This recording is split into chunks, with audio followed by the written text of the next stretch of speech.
What is going on? This is Arash Amini Corp, your prophet for a motive, with a motive for profit. There you go. And this episode of the podcast and all episodes of the podcast come from direct sponsorship from Stack Biotics.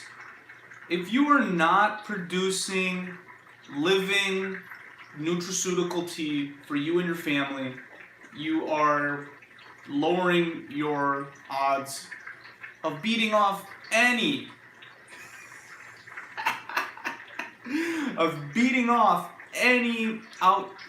outside foreign invader in your body. Okay, this is about maximizing the genomic stability of your new cells. You're making 100 billion new immune cells every day. 200 billion new cells daily, half of which are immune cells. If they are not getting the vitamins, minerals, and antioxidants that they need to be built at and perform at their optimal level, they're going to decay and degrade faster than you would otherwise want them to, and this leads to chronic disease and cancers. In the literature, it's been proven. After studying like a lunatic the existing scientific literature, I've come to the conclusion that microgreens grown indoors, harvested live with roots, steeped for 20 minutes in boiling water, and then refrigerated and placed outside under sunlight will produce the highest quality nutraceutical functional beverage that modern physics has to offer. I'm not kidding you all. It's insane what that process does. There's insane new biophysics out of Washington State University, out of Illinois Institute of Technology, and all over the world, Japan, and it's clear that producing a functional beverage from live microgreens produces the most nutraceutically dense liquid that we know how to make. So microgreens are full of, and it's proven in the literature, micro minerals as well as primary and secondary vitamins, as well as antioxidants, especially if they're live when you put them in the water. And then steeping them in 20 minutes of hot water gets those things out without degrading them. Putting them,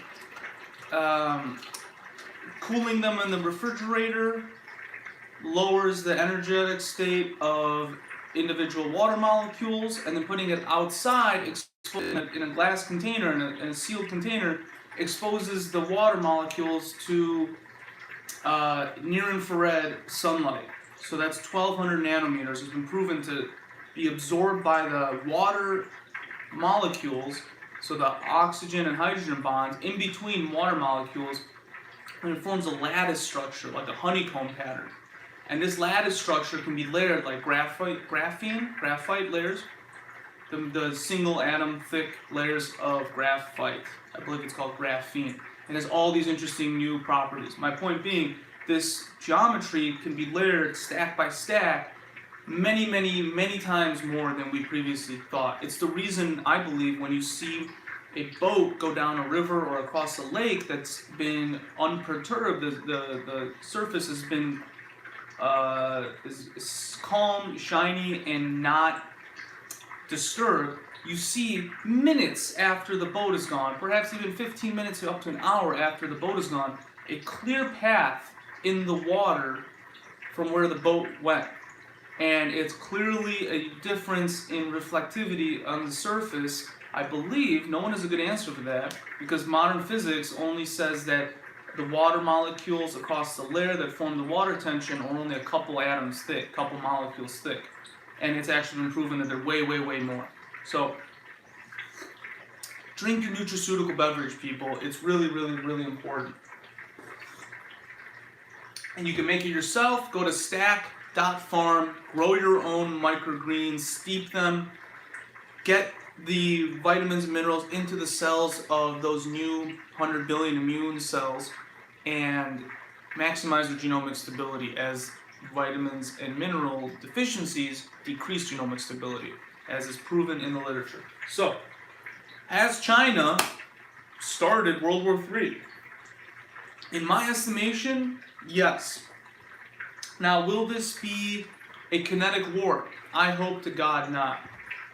Has China knowingly, the Communist Party of China, have they knowingly exposed the world to a biopathogen, the likes of which we've never seen? I mean, all of the people that were saying, it's just the flu, bro, they have been silenced by the data, by the first-hand experience in some cases. The coronavirus is obviously a existential threat to our economy, and the Chinese government knew how bad it was. They did nothing to warn the people of the earth. They did nothing to use their resources to communicate why this is to be taken so seriously. Instead, and the reason I say they started World War III is because instead of remaining silent, instead of mistakes being made that you could admit happened because of the fog of war perhaps against them and the virus, they lied. They told us the opposite of the truth. They told us, through the WHO, that there is no direct human-to-human contact, there is no human-to-human infection, that travel bans are racist effectively, that masks don't work, that this is just the flu. And the crazy thing is that the media in America has repeated that. And I cannot get over the fact that our liberal, democratic voting media members are sharing Chinese propaganda, Chinese government propaganda. It is at this time, my fellow Americans, that we come together, form a coalition to not only fight the scourge that is the Chinese Wuhan coronavirus, but once and for all address the Communist Party of China as the evil dictatorship that they are. We all know what they're doing to their ethnic minority population, the Uyghurs in the Northwest. We know they're organ harvesting. We know that they're forcing them to work as slaves. We know that they bulldoze their whole town and put 1.5 million people into concentration camps where they're being re-educated. We know this. So why aren't we doing anything about it? Why is the media not mobilizing around this neo-Nazi threat? They deem that their ethnic culture is superior to their own people who are of a different, who territorially or geographically share their country's boundaries, but culturally, ethnically are not similar. And they treat them like garbage.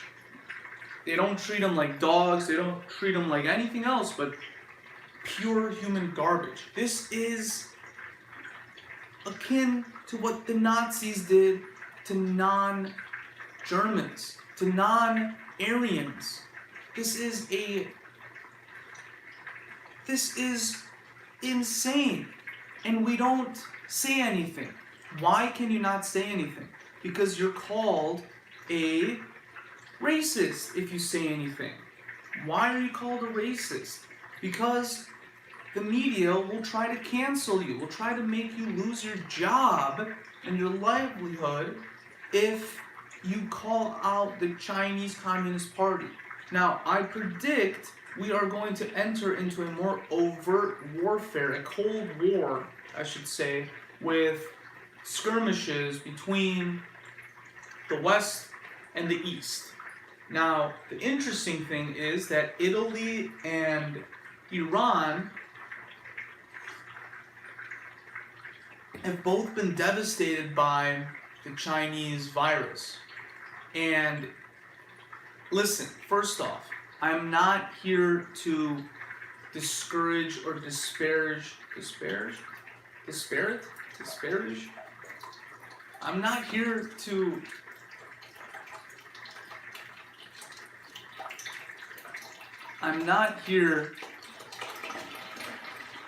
promote. I can't even think of the word. I'm not against the people of China. They are a proud people, and they have lifted themselves out of poverty through the manufacturing of common goods that we all enjoy. This microphone, this phone, this camera, this stand, this cord, electrical cord, this condenser, power amplifier, the plug. Everything I'm using to record this podcast was made in China.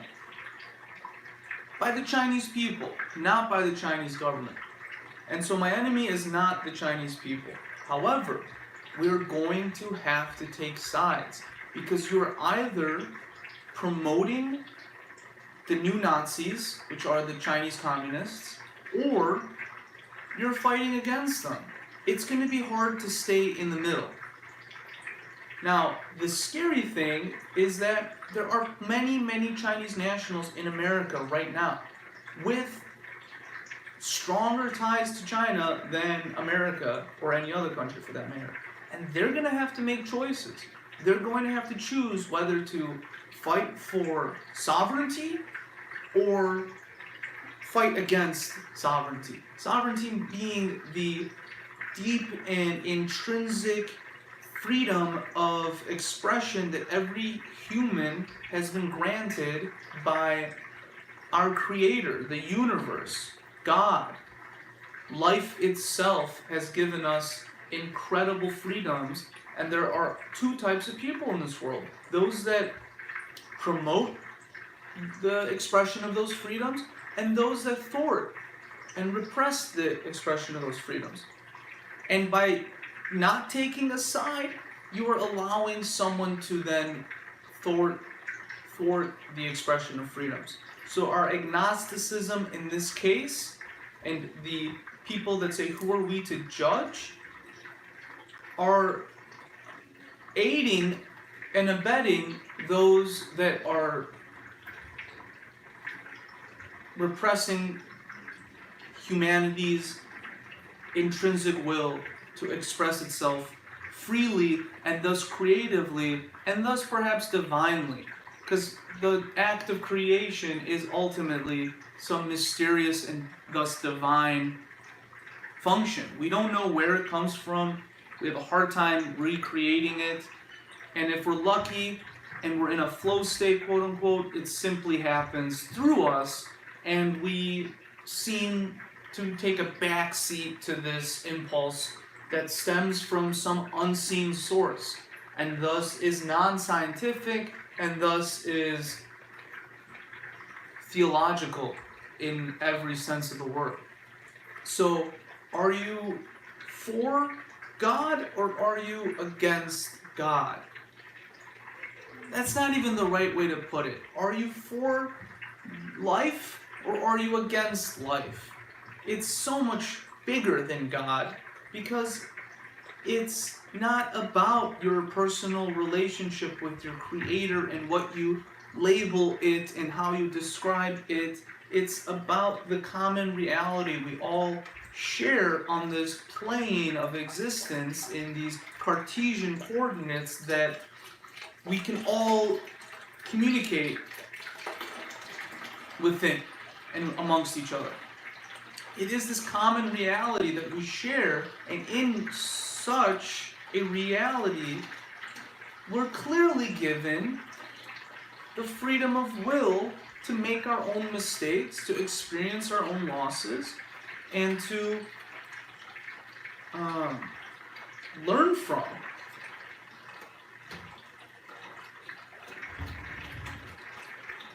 And that's no small thing. That is no small act. And there's no way around it. If you take the morally subjective perspective that who are we to judge if another culture eats bats, which seemingly has caused your family and mine to be in a state of quarantine, we have to admit there is an objective reality and an objective ideal morality that we should all strive towards. And it includes, I think rather obviously, not forcing the world into quarantine based on your culinary interests. This is just mouthfeel at the end of the day. Do not tell me that there is a faction or subculture within any country who finds the bat to be a culturally significant and therefore holy and sacred cuisine. I don't believe that. And guess what? Not all aspects of your culture are equal. Not all aspects of my culture are equal. Not all aspects of American culture are equal. When we look at America, we can all clearly state that slavery was bad. Everyone agrees on that. So it was good that we got rid of slavery in America, correct? That was a bad part of our culture that we carved out rather violently, like a cancerous tumor, and now have been dealing with the leftover trauma as well as pockets of cancerous ideology that have remained. But as the body of America has healed itself, these cancerous spots are dissolving into history, never to be malignant again, to therefore threaten the whole again. Every objective measurement of racism is trending downward. The media, who seems to be between all people of goodwill and good faith, is showing us all the worst of each other, nay, showing us all the worst image of our subconscious view of the other. To whites, they show the violent black. To blacks, they show the corrupt white. To Asians, they show the racist white. To foreigners, they show the ignorant American. To Americans, they show the ignorant foreigner. They are showing us all the worst aspects of each other because they're in the middle, because all eyes are drawn on the corporate media. And it's obvious that they don't care about us, they don't respect us, and they're being themselves manipulated by their own egotistical game of ratings and prestige into saying whatever pops up on their teleprompter. This is why most media outlets in America said masks were bad and the travel ban was bad and whatever BS the World Health Organization put out. An organization which cannot even say the word Taiwan because it goes against their Chinese Communist Party check writers. And that country, that region, that city-state of Taiwan has done incredible things to combat the coronavirus, yet their data is not being passed on to the WHO so that the rest of the world can see it. The whole point of the World Health Organization as a clearinghouse for best practices is being thwarted for what? For power of the Chinese Communist Party. And here we are. I pray for the people of China to experience the freedoms that we take for granted in most other places of the world. You should not have to live under a television, a camera that monitors the gait of your walk, unique as it is to your fingerprints, across the whole country, that encourages every citizen to steal from their host nation during their work visa time frame for their own benefit. That your travel could be restricted because of potential social errors. It is a totalitarian state, and we have to call it what it is so that we can address it. 1.5 billion people are held hostage in this country. And if they're lucky enough to be in the West, then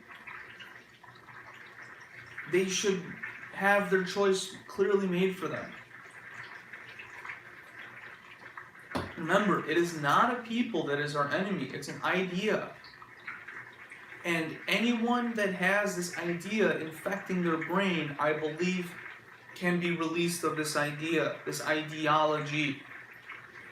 It isn't who you are. An idea is not yours. No one knows where they come from. No one can create them on demand. No one can point to the place in your brain where they come from. They are not ours. And to relieve ourselves of this burden of ownership of ideas is to become free in a way that most people don't experience. And so I grant the Chinese Communist Party the same grace I would grant any human being. Let go of those ideas that are bad for you and the planet so that new and better ideas can come in. You don't have to give up your values of perhaps honoring the whole as opposed to the individual. Although I don't see how that can be reconciled with a free and more harmonious world. How can every individual not be allowed to make decisions for themselves and yet have a free country of prosperous, happy people? Why is China not inventing anything new?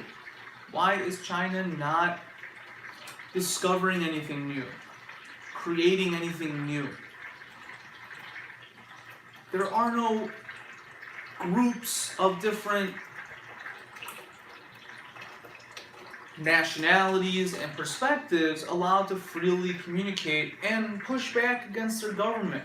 And that's ultimately what we're talking about here, is a government entity that has invaded its way into our universities. As far as I'm concerned, what I've been hearing is that through the Confucius Institutes across the US, this social justice warrior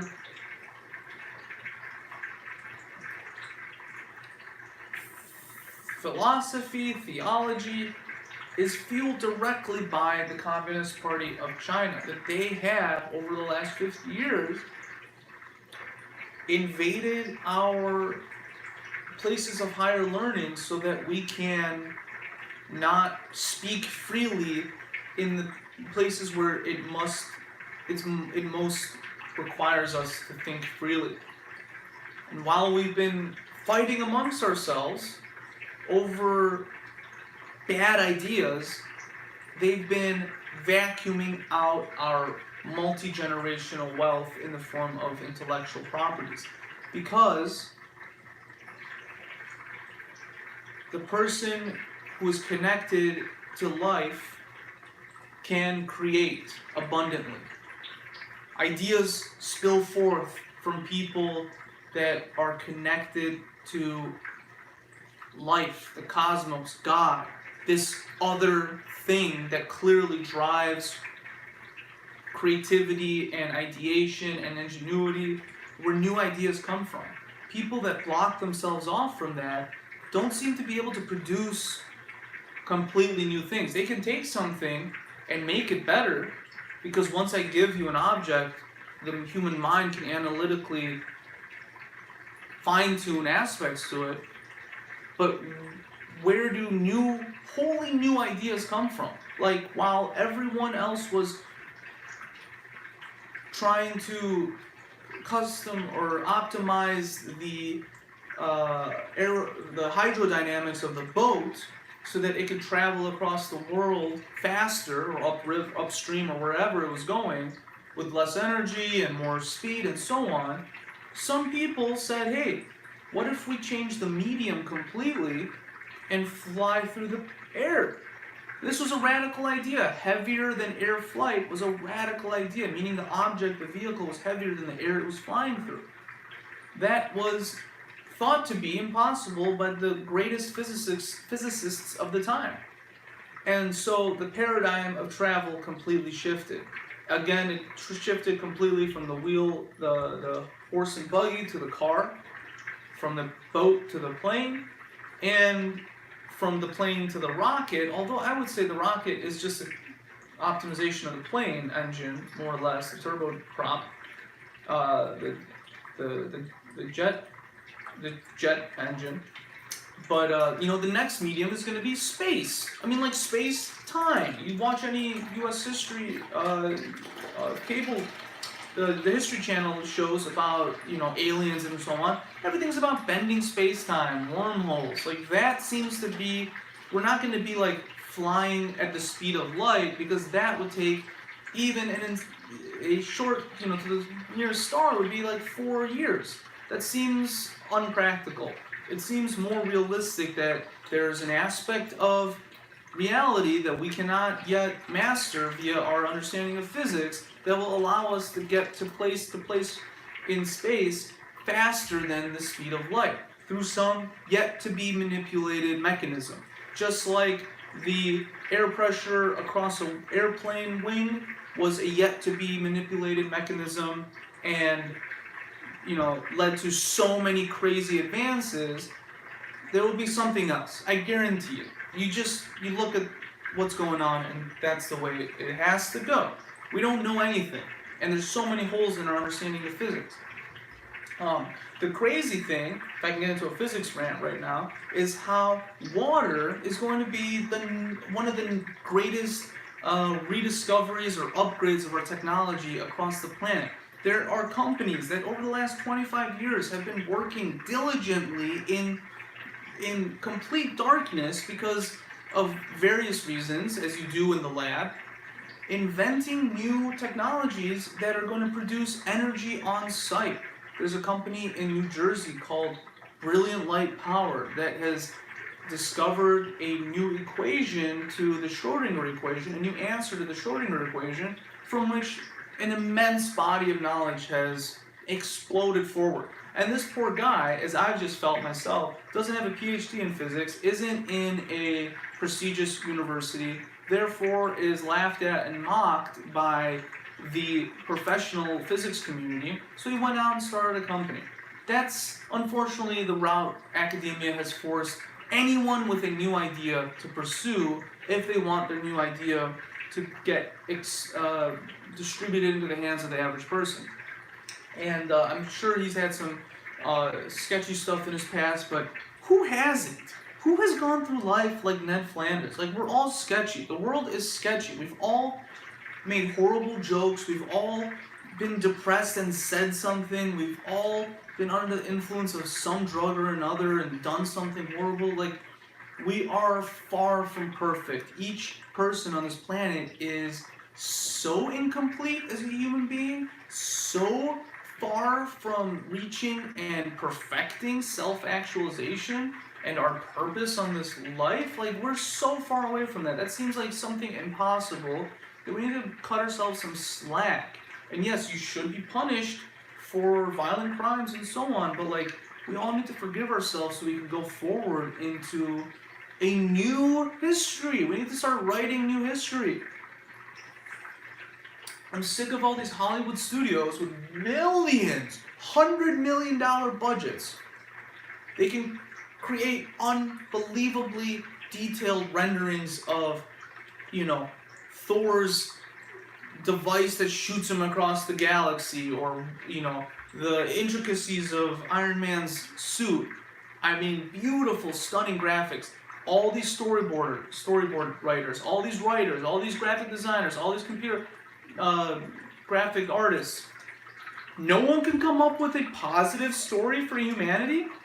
Like, no one's creative enough to Google clean technology, find a blacklight power, and insert that technology into the background of the story? Like, no one opens their door in a Hollywood blockbuster from a house that is off the grid. Like, no one can come up with that crazy idea that we all could be living off of some clean, limitless energy. Whether it's the Casimir effect, whether it's low energy nuclear reactions, whether it's catalytic energized nuclear reactions, catalyst engaged nuclear reactions, whether it's the hydrino, whether it's whatever, right? It has to be like $5 trillion spent or whatever on, I don't remember the number, it's not trillion, but insane numbers spent on on hot fission, recreating the sun, which obviously needs a scale of immense power to perform what it does naturally, and we're trying to like recreate it here, versus like anything of interest that the fringe in physics has been pursuing for 100 years, you know, back to Tesla, and yet like nobody thought, hey, we're making a science fiction movie. I got a science fiction idea. What if Tesla was right? What if you could charge the electrosphere and draw power from it at will? What if we had a device and we'll just make it look cool, and who cares what happens inside of it? We're not. This is a movie about space travel. Who cares? But everyone has an antenna in their house, and it draws infinite, cheap, free electricity from the ionosphere.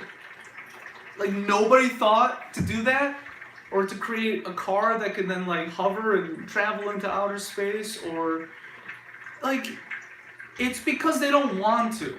They don't want us thinking about solutions. They want us thinking constantly about dystopian nightmares, violence, endless violence. I mean, I loved the John Wick movies. Here I am, though, a dummy, watching them and being like, wow, the gunplay is so interesting. My wife walks in, an innocent Christian, and says, oh my God, this is violent. And I'm like, yeah, you're kind of right. And then my daughter walks in, sees one clip, and I'm like, whoa. So let's talk about 5G, okay? I don't know where this is coming from, but I see it everywhere, and I don't know. I'm a complete open-minded person. I love me a crazy idea, but you have to be careful when talking about conspiracy theories, because there's a rush of excitement that's probably being weaponized against us because it's escaped from the Chinese lab. I don't put it past them, but let's just talk about conspiracy theories in a whole, because I've been diving into them recently with all this crazy corona stuff, and I was like in it, okay? In it. I was in the whole conspiracy world. You have to understand, first and foremost, okay? There's not a lot of math being thrown about or calculated in the conspiracy theorist world. There's no theories in conspiracy theory. A theory has to promote an idea that could be proven with scientific experiment. So taking a device and putting it up against 5G, like, okay, that says something, but I need to know how it affects like a cell in a culture. Like, go get a petri dish, take some swabs, put it in there on some like sugar water, put it under a 5G antenna and see what happens, right? A theory is such a significant word in science. I'm in a weird place because I was a poet and I studied physics. I was an indoor farmer that ended up selling marketing. So I'm in between all worlds, okay? And I'm telling you from like an objective outsider perspective, don't get too married to your theories, because unless they prove something that could be falsified or proven right with experiment, it's not a theory. It's an idea. It's a belief. And the other thing is, we don't know where these like Twitter accounts and YouTube videos are coming from.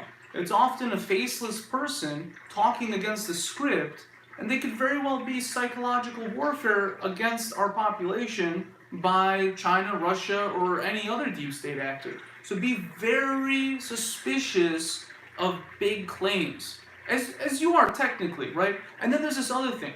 The rush of discovery is the best drug ever. Ever, okay? Ever. It's so, it like hits your DNA. Like other drugs just replicate. I've discovered a few things in my life, and it is, God, it's good. It's the best pump of coke you will ever do in your entire life, hands down. And it's addicting. You want to discover more. It's like, what can I, and then you don't discover anything for years, and it's like a depression. It's real. And that is physiologically is in play in conspiracy theories. That's why I think they're so addicting, is because the rush of discovering something that potentially no one else knows about is enthralling. And if I were trying to manipulate people, I would use that, just like beautiful women are used to sell cars, and beautiful men are used to sell romantic comedies. It's a way to manipulate us, so you have to be careful, okay? The thing that, again, I haven't looked too deep into it, so I don't know. But let it just, whenever you get enthralled by a new idea, reserve 1% of your brain to accepting that it may be wrong. Never go 100% on an idea. Because you might be 100% now, but new stuff will come out, and then, you know what I'm saying? So always, even when you're debating someone who's like insanely different than you, ask them, before we start this debate, is there any part of you that will admit that you might be wrong now if I give you some new information? If you're at 100%, you're a fanatic, it's impossible to talk to you about anything, right? And so, that too. The thing about 5G that I worry about is two things. First is like, we don't need more screens, okay? More screen time is not going to be good for anybody. We don't need VR goggles. We don't need to get sucked into some stupid, cookie commercial, because it's all going to be funded by BS products that want to make it, more realistic. We don't need VR porn. We don't need any of that stuff. That's like bad for the brain and the heart and the human physiology. So that's one thing. The other thing is having a exponentially more powerful antenna next to your brain can't be good for us. Like 4G, the phone itself being next to your head, the 4G antenna, that's so much power output to get video access and stuff that fast. You don't want that next to your body. Like, that doesn't seem like a good idea. And then when you jump up to 5G, it's not like a linear thing. It's like exponentially more powerful. I don't think we want that near ourselves. Like, that's where I think, why did this just pop off before? Was it because, these are good questions. I don't know. I don't know the answer to that, but I would want to see reproducible proof that 5G was bad for us. And that should, like, flat earthers. Let's talk about that for a second. Hey man, come up with an experiment that anybody can do to prove it wrong.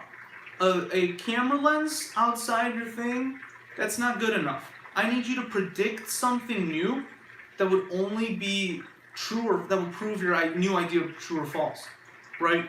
So that's one thing. The other thing is, this is about flat earthers as a bad idea. Because I was like, all right, I'm going to put this hat on. Let's think about the earth if it's flat. Let's try to prove the earth is flat around, assuming, I don't know. I haven't been to space. You're right. There's some, like, I've loved bad ideas before. I get it. And look how many books are out in the world. Like, people explore bad ideas all the time, and they can write volumes about them. So just because it's out there doesn't mean it's true, but also your whole body of knowledge can be based on a false assumption, and if that assumption is right or wrong, everything you did isn't a proof that it was right. It's just proof that the human mind is ingenuitive or ingenious and can produce something from nothing. So, like, if you have to destroy a previous model that explains a lot, your new model better be able to explain everything and more, or else it's a bad sign. And so when people say, oh, the earth is flat, like, okay, But then, why is there nighttime in parts of the world?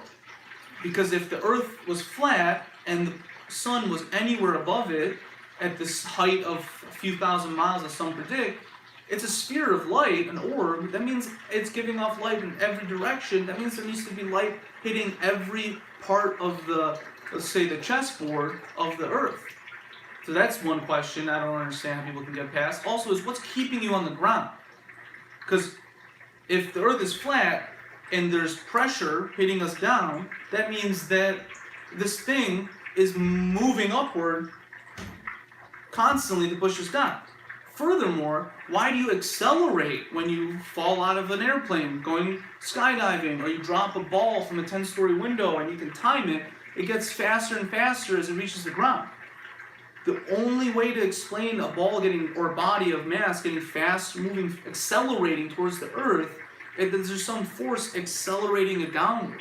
So that means if there is no Earth moving through space as a ball with mass and gravity, if gravity is an illusion, so to speak, then the Earth has to be increasingly accelerating through the space, the ether. And like, don't get me wrong, I believe that space is a ether with a viscous superfluid, if you will. Like, I don't believe in I believe in a lot of ideas that the modern physics community says are BS, but that's just because I have a poet's perspective where I can see a lot more versus a PhD perspective, which focuses in necessarily on the least amount of, focuses out data.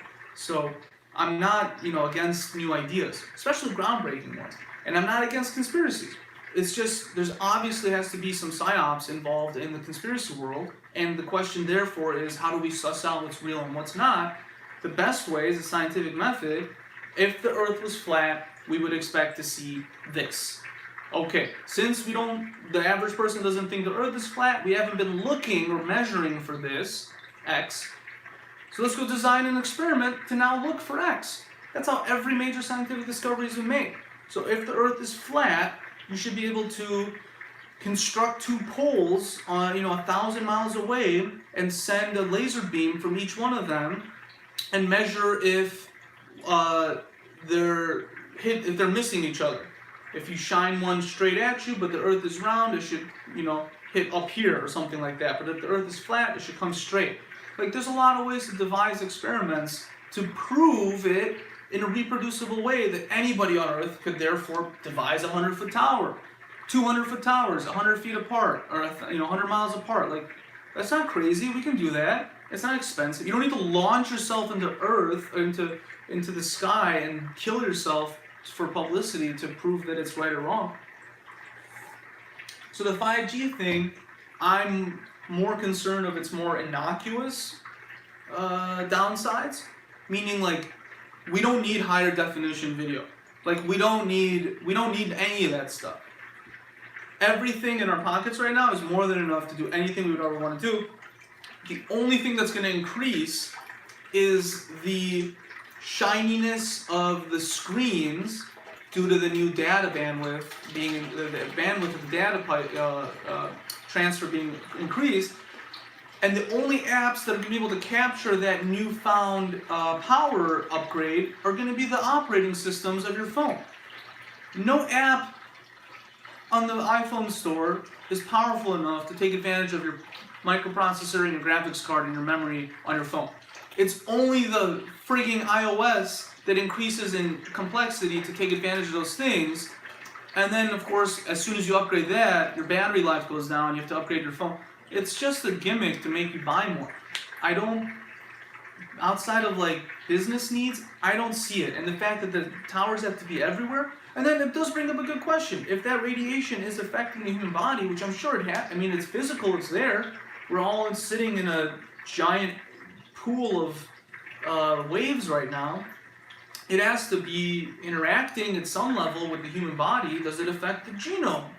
You should go, there's like experiments you could do where you put two chemicals, a virus compound. I did this in physics class.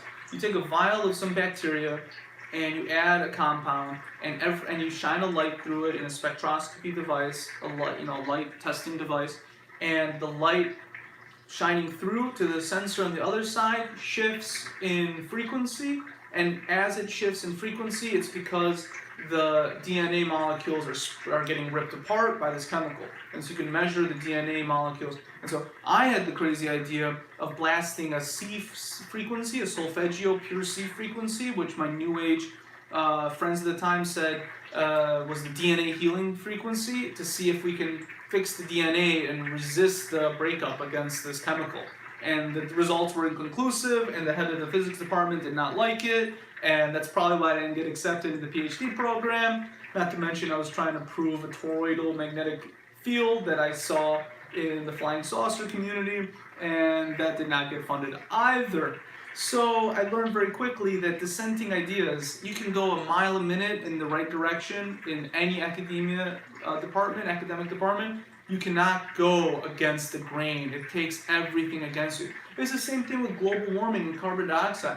There's no science, there's no federal grants to invalidate the global warming hypothesis. You can't get money to prove the Earth is not warming due to carbon dioxide. You can commit career suicide if you want to and do it yourself, but you're never going to get funded. It's not happening. It has to happen, privately, or citizen scientists. That's the reason why people with no PhDs are actually pushing human knowledge further, much further than anybody with a PhD, because we don't have academic tenure tracks to lose. But yes, we don't have the equipment. This is what I'm facing with this tea. Nobody wants to know what's in this tea because I can't get a lab test to analyze it because all the labs are closed and all the professionals are refusing to accept it without proof. And I'm like, I can tell you the science that led me to this conclusion. I can tell you about the fact that my cracked tooth doesn't hurt anymore whatsoever. That's not supposed to happen, but here we are. So it's a crazy time for humanity. I get it, all right? If you haven't gone through your own personal transformation, personal upgrade, then this is going to be very stressful for you, as it should be, as is the experience, I'm sure, of a caterpillar fighting against its own cocoon to break free and spread its wings for the first time. That's not a trivial statement. That's a real thing, and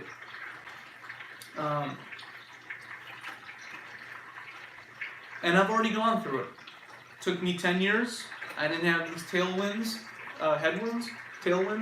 to push me through, so it'll probably happen faster for you. I had a lot more issues to deal with, I think, than the average person, but I made it through, and all of a sudden, financial resources are aligning with my life. All of a sudden, everything is easier to do. All of a sudden, the pace of progress has become obvious to me, and I don't give myself migraines or horrible, tension headaches trying to push the pace faster than life allows for it to move at, right? And this time of upheaval, believe it or not, was completely predicted by the Mayans. This is why it's hard to throw the baby out with the bathwater, and this is why it's important to listen to crazy people. Crazy people are the only people with crazy ideas. And you think a normal idea is going to save us right now from all of this, or 10x our efficacy? No, you have to listen to crazy ideas.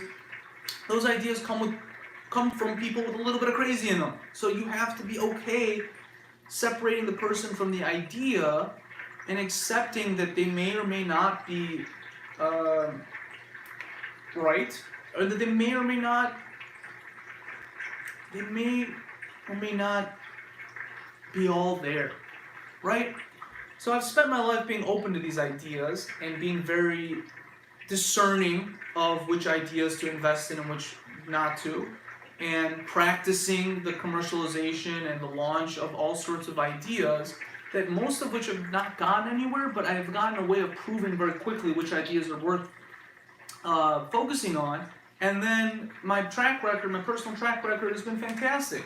The ideas that I proved to myself were good, but wasn't able to pursue, have become ideas that other people have pursued.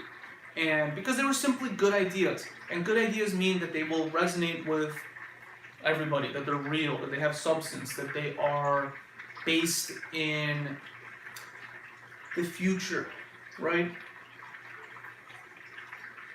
And this superpower is what lets me work on an idea forever, this thing, without any outside validation.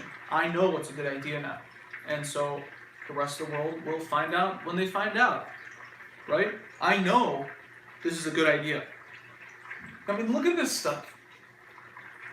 It's the most odd liquid I've ever produced. And the reason I say it's odd, let's see if I can get to the camera a little bit here. Okay? The reason I say it's odd, let's see if my lights turn up higher, is because not only the way it glows when there's light behind it, but the way particles are suspended in it in such a manner, you know, those are little bits of the microgreen in there. Can you see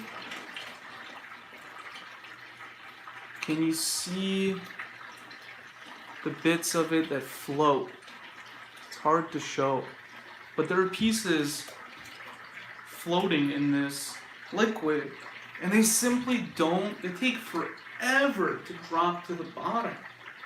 And it's as if the whole thing is so much more, is viscous and gelatinous. But the crazy thing is that the water moves as if it's liquid. It's, you know, you touch it, and it's clearly gelatinous, clearly a liquid. So it's weird. It's an anecdotal observation, but much is science. I find myself making, you know, unable to afford spectroscopy equipment or a lab test right now, making anecdotal evidence, well, taking anecdotal data. And that's all science is.